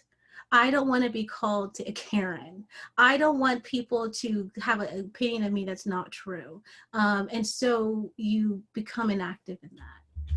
And when I talked about how these things kind of get coded into our body, there's two different sort of things. And I talk about like that thinking about thinking. So when we go through these responses from the time that we're born, our hippocampus is kind of like a hard drive where all those threat responses and fear responses and things that activated your anxiety can be stored into memory. And you have to go through your hard drive and sort of reconstruct it, or you can rename it, or you can move it to a different sort of folder. You have to somehow process it in order to change it, which takes work. I don't know if I'm one of those people who a lot of times, as you notice, I like to use a lot of pictures and memes in my file. And so there's like a 500 image deep folder that I just need to go through and process. I haven't done it. It's hard work. Just like this is going to be hard work for you to do, but it's similar. And then the neocortex, the front of our brain that thinks about what we're thinking, that's part of our reflective conscious brain. We may have things there like, oh yeah, that's not going to be an issue, but it may not be stored if it's not considered as salient or important. So this is kind of like a RAM. If you have something that's saved in your RAM and you say have a blue screen where your computer shuts down, you lose anything that wasn't saved to your hard drive. It's kind of like that. And I think what's difficult about it is that, we can, and I'm sure that we've been in those situations where we'll do something will come out of our body, say we're upset or we're excited or something or emotional. And then we kind of look around and we're like, what in the heck just happened? Or you come up to a situation like, I'm fine. This will be fine. I can do this, I'm fine. But then things are not fine afterward. And a lot of that is because that part of our brain where we're thinking about thinking does not get as activated as it needs to be in those moments of survival and anxiety responses. Our body is too busy trying to protect us from the threat than it is trying to sit around and think about the threat. And so to a certain extent, this is important, but it also can be hard if the threat response is because of a bias or discrimination or a construct or an inequity that could be harmful to someone else. And then on top of that, there's a layered threat of, oh no, I did a racism, or I did an ableism, or I did an ism at all. And this person's calling me out on it, and what is that going to mean for my career, for my life, for my social standing? A lot of that needs to come into this process of what it means to be an ally and be inequitable. And so there's 5 different ways that people can have anxiety. There's the 3 that we're used to, so the fight, flight, and freeze. Fight being addressing the issue head on, fight avoiding the issue at all costs, freeze sort of disengagement or shutting down. There's also fawn. So fawn is trying to make the instigator like you to avoid a war path. This is one of those situations where, let's say you get into a conflict with someone, or someone is upset with you, and you're like, oh no, but that's the leader of this new account, and I really want to be on that account, and I really need this stretch assignment. So you go and you buy them flowers, or you send them a nice note because you want to make sure they like you. But it might be that that person is just a mean person. And so you're trying to, in a lot of ways, the negative of that is you're trying to make that person like you so that you're on their side, while they're still going and doing their inequitable or their toxic things. And this is something that we're seeing a lot too. 50-50 is also seeking a compromise down the middle of the conflict, which can be positive if you try to move things forward, but it could also be negative if you are doing this at the behest of your own autonomy or your own freedom, which can be really harmful. So kind of to encapsulate, fight is like, if you're gonna fight, like, you mad, bro, let's throw hands. Flight would be like, retreat, retreat, run away. Freeze would be kind of a deer in headlights. You just kind of like, fawn, I always think of like Mean Girls. In the beginning of Mean Girls, we're like, oh, Regina George is so cool. But Regina George has a whole like burn book of people that just like get canceled before cancel culture was a thing. And 50-50 was like, okay, all right, let's agree to move this forward. So I want to stop really quick and see if anyone has any questions or reflections about what we've talked about so far. Or there's also 3 reflection prompts here to think about the anxiety styles of a style you are most often, and why, or a person, place, or situation has made you feel uncomfortable, and how you feel those things in your body, and use those feelings as signs you're getting anxious. For example, a lot of people think of anxiety in terms of it always has to be heart racing, palms sweaty, things like that. But we're not monolithic. So we don't all experience anxiety the same way. I personally know that I am in an anxiety response if my butt is clenched, and if I have to pee. I think it's because I'm a fleer. And in the sort of evolutionary sort of space, animals, especially mammals, when they are fleers, usually try to void themselves so that they are as light as possible to run away. So if I'm in a situation where I'm starting to feel a little activated, and I'm like, okay, well, let's finish this conversation because I have to pee, and I'm going to go to the bathroom because I have to pee, and then we'll finish this conversation in a second. That's me trying to flee the situation. Not saying not to go pee, but also saying that that is a time for me to sort of regroup, consider how my anxiety is playing into a place, and get to those pieces where I can try to put out the fire that we have to learn, whether it's counting to 10, whether that's breathing, whether that's listening to my Calm app or Liberate app or something like that, doing a little bit of sort of mindfulness, but actually making sure that I finish that conversation. And our reflection 3 would be, how has anxiety led you to avoid or attack a person, place, or during a situation, or avoid or address to, align or address to?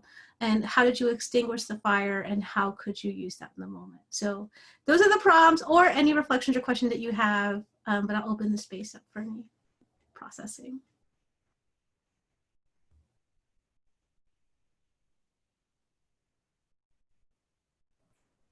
I just think it's helpful to think about some of these reactions, because I've definitely heard of like fight, flight, or freeze, like in like situations where, I don't know, you're like confronted with something or you're stressed out, but it's helpful to think about these with like being confronted with like microaggressions, or like being called in or called out. Because I feel like I've done these, but I didn't really think about them in the moment. So sort of just like slowing down and being like, okay, where does my mind want to go? So I don't know, just a reflection that it's helpful to think about these. Yeah. I really agree. And the reason why I go into this wonkness of anxiety and how anxiety shows up in our bodies is because I think it's, just like anything else that's somatic, it's important to have sort of an anchor to understand these things and sort of understand why. I think we have a tendency to be like, there's a thing that is happening to me, as opposed to thinking, well, this is me. This is me reacting to the situation and kind of understanding what that process looks like, while also at the same time the both and holding sort of what has been, what are those pieces that are flowing into my body, into my mind, into my brain that is leading to these things as well. What are the historical pieces? It's such a big sort of thing to ask people, but also can lead to a really rich toolkit, which is my hope. Right. Definitely. I was gonna say, in terms of like reflection, just like I feel like um, a lot of people of color, um, specifically like Black women, I feel like we're really aware of how our bodies are reacting in spaces that make us feel uncomfortable or give us anxiety. Um, like for me, my response is probably usually freeze, because, well, as you were, because I'm very aware, like when I'm freezing, like that, what the present situation is and why I'm freezing, and I'm able to process it afterwards. I like to come back and say, like, this is what was happening to me in this moment. But when you were saying that folks don't really connect it necessarily to something in their past of like why this is their go-to response, I was thinking like, as a Black woman, like often growing up, if like I've always had a very strong opinion, but I often felt overpowered in spaces, especially like as a feminine person who has a smaller voice or who has a lower voice, or a higher pitched voice, and then just being feminine and being Black, and that, in different situations I was maybe like shut down. So that causes me for when I'm in anxious situations, especially if I'm having to speak my mind or speak up for myself, that is my go-to response, to like get quiet, and just kind of like isolate myself in the moment in my body. Um, and so, yeah, I guess that was just my reflection about what you were saying of connecting it to how our bodies have used certain mechanisms to protect ourselves, Mm. or to move through situations. And now we're using them in situations where we may not have to. Mhm. Yeah.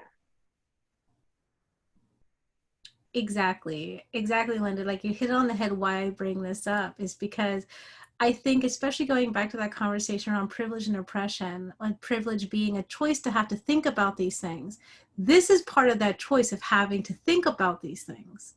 There are some people that they're constantly in a state of anxiety and stress. A lot of the conversation around COVID-19 and the disproportionate impacts on Black and Brown communities are going back to things like, there's not a connection between, the stress that that it is to just live, and the sort of co-occurring conditions that happen within Black and Brown cultures or Black and Brown communities that make people more susceptible to COVID-19.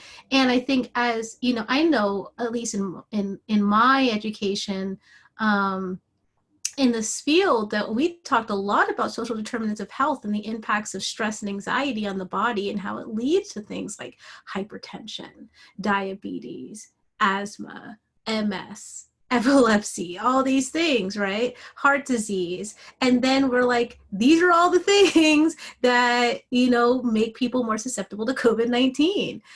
So when we're, and then there's also this piece of like, well, folks in these communities have been talking about like, you know, environmental racism and the fact that they don't have access to clean air, water, or soil, or, you know, proper nutrition and food apartheid or food deserts, or the systemic or institutional violence or oppression, ableism, anti-Blackness, racism, xenophobia that people have to navigate every day, and that sort of weathering model.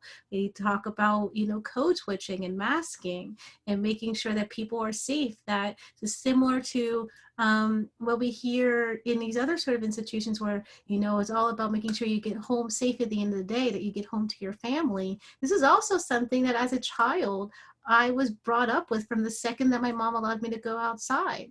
As a matter of fact, one of the first things that my mom taught me as a child, I think when I first started to go outside, I think I was 3 or 4 years old.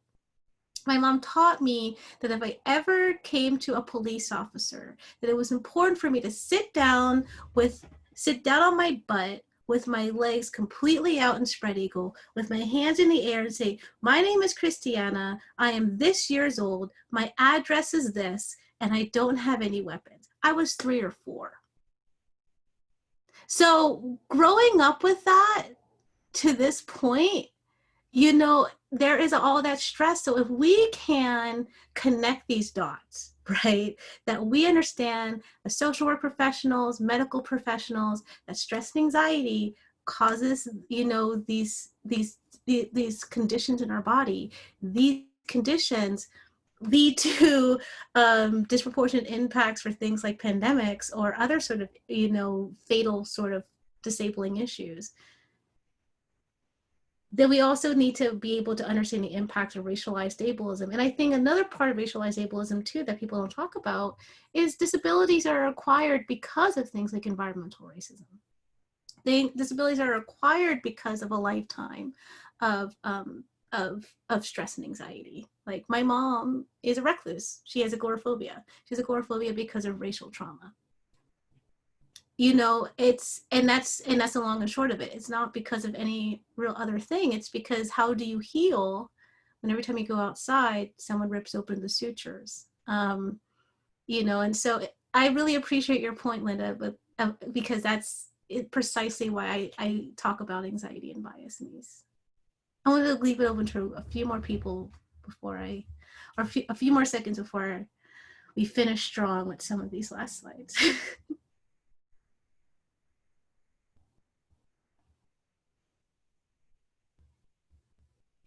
All right. We talked a little bit about transformative practice earlier, you know, which combines restorative justice and transformative justice into a practice that you use in all situations. So who's been hurt? What are their needs? Who's obliged to address these needs? Who has a stake in the situation, and what's the process involving in making things right? What social circumstances promoted the harm? What sort of structural similarities exist between the situation and others like it, and what measures could prevent future occurrences from happening in the institutional or systemic context. So we talked a little bit about that. Ways that you can continue your education, articles.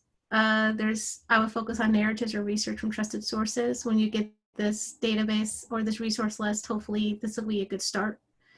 Same with the books and trainings and thought leaders. I'll have some thought leaders on Twitter if you use Twitter. That's where a lot of disabled folks are, especially disabled folks of color, share a lot of their information on Twitter. And I would challenge you to follow as many as you can. I always say 50, but follow as many as you can who are thought leaders on the subject or have a lived experience you're unfamiliar with, and listen and don't respond.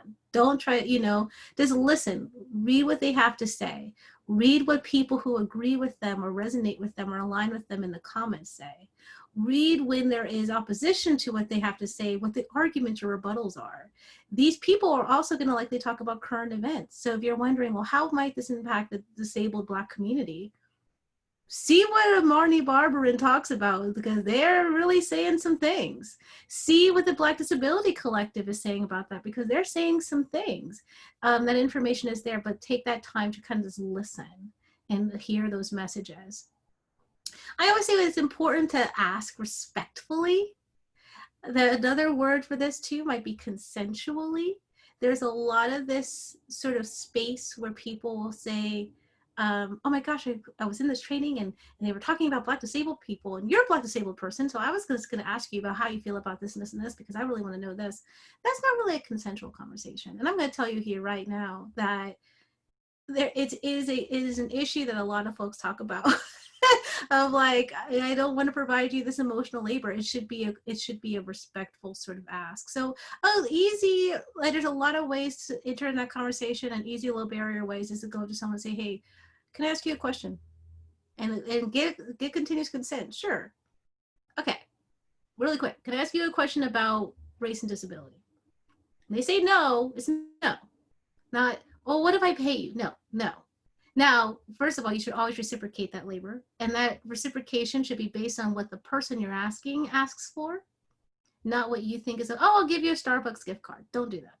I used to go to Seattle U, and every single time that they asked me for my labor, they would give me a Starbucks gift card, and I ended up with like $100 of gift cards to a store I never used. Make sure that you reciprocate labor the way that person wants to reciprocate labor. And if someone says, maybe we could talk about this another time, accept that. Don't push them like, but I didn't understand. Or, well, then what can you ask? Just say, okay, let me know. I would love to continue this conversation. If they don't, then try to take from what they've shared and continue your self-education with that.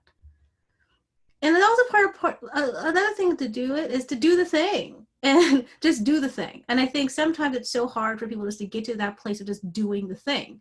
And sometimes that's all a person needs to know. Seek to disrupt systems and organize yourself, or have a personal equity strategy. So just like, as leaders in our community, we will come with a whole organizing strategy to make sure that we're meeting people where they are, that everyone's getting to the same goal, that people like are being able to bridge those gaps between where they are and where they want to be. Do that for yourself. You could do that in a journal. You could do that in a diary. You could do that in a caucus group, or you could do that in a community. But organize yourself towards inequity. And it's important because in order to eliminate or address bias, active and ongoing work will need to be done. And implicit bias is set in several contexts. We need to move upward in this scale of the individual, interpersonal, institutional, societal. But the work also starts with us. So individual interpersonal work is super imperative. It needs to replicate out into the institutional and structural space to be effective for equity work. And this will take a lot of practice, dedication, and collective work.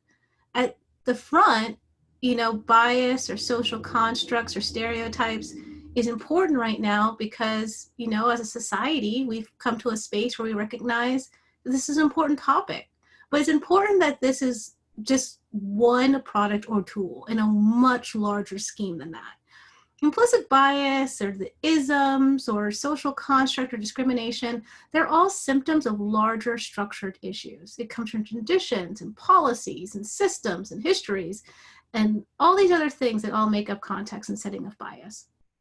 So these things are things that have already been happening, and they require an active, proactive intervention. It is building a new way of understanding and consistently considering the totality of our social, cultural, and political space. That's why I say it's continuous context. So it's important to add this understanding to your toolkit as a way to more critically examine situations, contexts, and interactions that may not be equitable. And this is one of those slides that I just want to show you, but I really want you to take some time. But the basics of this is, my mom used to say that there's things that people are and there's things that people do. And the things, the way that someone is not always replicated in what they do. And the things that people do is not always replicated in who they are, or a reflection of who they are. But what the goal is for life is to have integrity, to always try to find synergy between those two things. And so this is sort of a framework. To be honest, I'm still debating whether I should shamelessly plug that this is a framework that I developed as part of my thesis for my MPA. But it's a framework that I developed because I feel like as we address who we are individually, and that impacts what we do in the face of inequity everywhere, not just in the Monday through Friday 9 to 5 and the 24/7 365. Then when we get to that Monday through Friday, 9 to 5, we will have sharper, more critical tools in our toolkit that we can use within our sort of space as actors within these systems, because systems are inert. It is people and the actions and behaviors of people who make up these systems of oppression in these institutions. And so we can't say get mad at our refrigerator for being full of takeout. Our refrigerator didn't fill itself with takeout. We filled our refrigerator with takeout. We can't get mad. A system may have things that are inequitable in perpetuity, but those things in perpetuity were put in place and are sustained and upheld by people. So we need to change the people in the systems and replicate that out. And as we do that individual work, not just for ourselves, but modeling that out and holding accountability structures and integrity structures for others, we can start to impact what these systems and institutions are. But we have to do that work. So really quick, what do you do? Just like the number one thing with any bystander training, if you see something, do something and beware of freezing or fleeing. It's also important to speak your truth and not be an Ursula ally or someone who essentially makes a devil's bargain. I'm going to speak for you. We don't need a voice for the voiceless, just pass the mic. Don't take someone's voice or their narrative away, so that as an obligation for you to speak up. And as a matter of fact, affinity bias is a like me bias, that if you feel kinship or you feel a connection with someone, you have a higher likelihood of wanting to believe them or having them around. And so if you share any of those identities with someone who may be committing an ism or an equity, you sharing why you find it abhorrent within your lived experience can actually have a much bigger impact than taking the narratives and voices of the person being impacted. So there's a both and a lot of this stuff that we talked about in the last 2 weeks is not a good thing, it's not a bad thing, it's a thing. And so a lot of this reframe is how can you use the things to bring about equity. If you're to target, and I always say, if you are in a situation where you need to maintain rapport and relationships with the person who's doing the inequity, because you have to survive, you have to make money, whatever that case may be, or you're in a situation where it's not safe. The best thing to do, I always say, is don't hate the player, hate the game, but hold people accountable. What that means is like seeing this person as a product of a larger social issue and sort of that transformative practice working backwards, reasoning backwards in this case. Why is this person like this? Where did this come from? Is this part of our environment, our society? And you know what's difficult about this is when you're in this place of harm, this also may mean finding validation in community. Finding a community that can get behind you to make these changes, especially if you're not in a safe space to call out someone who's being harmful. And you may need to find some support that can rally behind you in this situation. And don't fall for the okie doke. This is usually tokenizing or falling into emotional labor or a devil's bargain of, oh, we just don't have these sort of structures in place. Maybe if we make you the president of DEI, then you can do these things. But usually that is a devil's bargain. Just because someone makes you the president of DEI doesn't mean they're giving you the power, influence to change the structures that need to be changed. And so a lot of times it's a trap. And I think it's important for employers to know that sometimes you're putting folks into these positions of leadership without power, influence, or changing the people who would be interacting with them or reporting to them and holding them accountable for their equity growth. It is also a devil's bargain. If you're the person who is being called in or called out, again, being mindful of those anxiety responses, take a breather. Try to bench your defensive line. Try to listen to others and lean into that discomfort. Practice cultural humility, that you may not know what's going on with this other person's culture. You're never going to know. And so the only way that you're going to be able to move forward in that praxis, the part of reflection and filling in those gaps and understanding or re-strategizing, is listening to others. And also to acknowledge and apologize, reflect on the situation, correct yourself, and move on. Again, if you didn't pick that up, if you make a mistake, the best thing to do is to apologize, correct yourself, and move on. Make sure you do self-education as well. Some advanced ally skills is to set specific goals for yourself for the next week, month, year, to do that sort of self-reflection of where are you now, where do you want to be, where are some of the scaffolding that needs to happen, and doing that honestly with yourself, because honestly, like, it's if you're like, oh, but I'm doing a great job, and your impact is not doing it, is not going to help if you tell yourself those things. Also, when we talk about ally to accomplish, treat ally as the bare minimum. Ally should, and it's not about the destination, it's about the journey, but ally should be one stop on a longer journey that takes the rest of your life forever, like we said earlier. Follow and support those leaders from the most impacted groups. Follow your discomfort, which means if something makes you feel bad, find out more and understand why before reacting. And again, if I didn't make it clear the first 2 times, if you make a mistake, as you're learning about it, you apologize, you correct yourself, and you move on to self-education and reflection on what you can do better in the future. I said it 3 times, so hopefully that sticks. So the takeaways, and then we can open it for questions. Like I said, this is going to be a lifelong practice, lifelong. I already did the outcast thing, so it's forever, ever. And again, what I always say is, I'm not going to sit here and say I planted a seed. Not all workshops plant a seed. Sometimes I give you a seed. Sometimes I tell you about seeds or tell you where to buy seeds when you're ready. But hopefully, wherever you are in your seed gathering and cultivating journey, this kind of helped you move yourself along to that next step.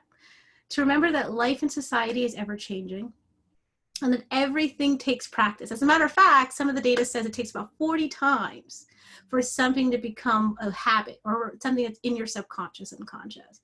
40 times, period. So if you're doing it every single day, great. You're only going to take about a month and a half. If you're doing it every week, great. It's probably going to take you about a year. If it takes any longer than that, it's going to take longer than that.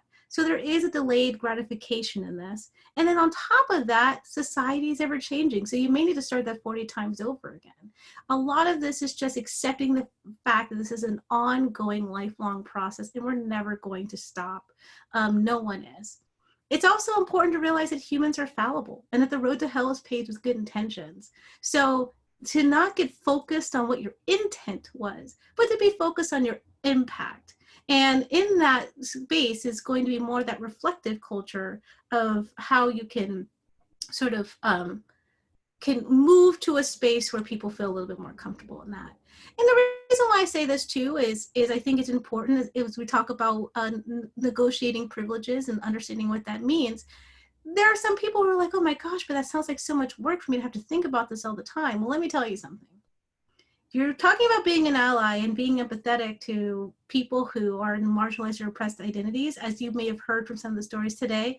We think about this all the time, every day. So there was one time I was in a mediation and it was between a white person and a black person. The white person kind of became activated and it's like, I just am just so flustered. I've never had to think about race so much in my life.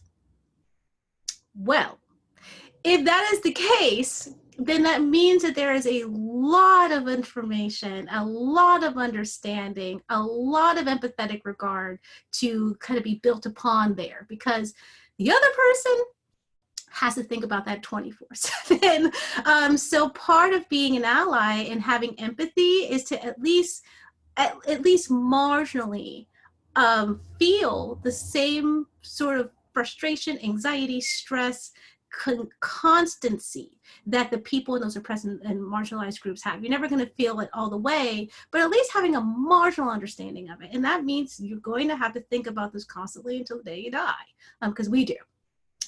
And the part of it too is working towards adaptive intuition, not reactive performance. So this is my contact information that that I can send to you as well.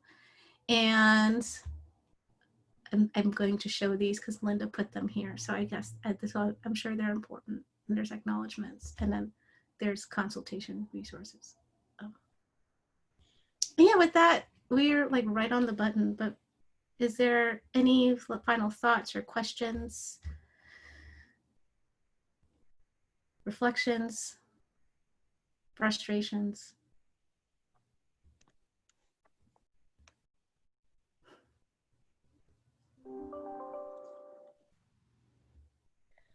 Well,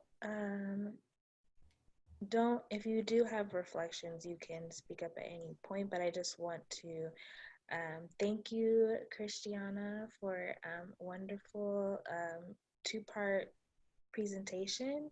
I learned a lot of things and was affirmed in a lot of things as well. And for follow-up to everyone who participated, within the next couple of days, you will get both recordings, and as well as a link to fill out a post-evaluation that literally will take about 5 minutes.